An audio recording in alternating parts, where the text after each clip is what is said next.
Kabi-kabila aberya naman sa dagat ang naiula sa gitna ng kasagsagan ng pananalasan ng bagyong Henel. Darito ang report. Sa gitna ng malalakas na hampas ng alon sa Manila Bay, 3 taong napatpat sa gitna ng laot ang nailigtas ng mga tauhan ng Philippine Coast Guard ngayong hapon. 2 sa kanila ay galing sa Sangley Point sa Cavite, kung saan nag-drill sila ng soil samples. Ang isa naman, natagpo ang palutang-lutang matapos lumubog ang service boat nito galing Bataan. Agad silang dinala ng Philippine Coast Guard sa ospital. Hindi namin alam. Kahapon, hindi namin alam. Nag-text lang siguro mga kagabi, mga alas 7, alas 8. Na mga gano kayo, ingat kayo dyan kasi may bagyo. Nasira kasi yung bangka, na butas yung parka niya. Kaya nung kasi hindi namin alam na may yung bagyo ba.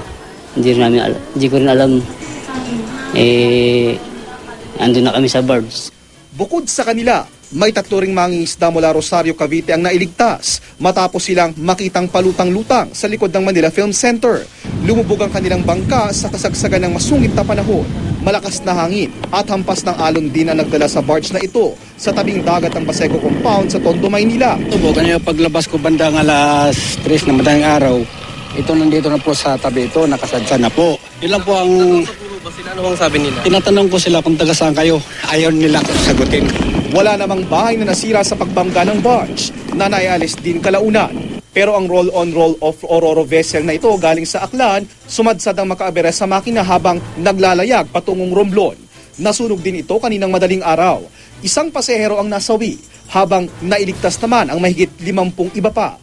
Aberya rin sa makina ang dahilan ng pagsadsad ng barkong MV Maria Angela sa Pilar, Sorsogon kaninang madaling araw.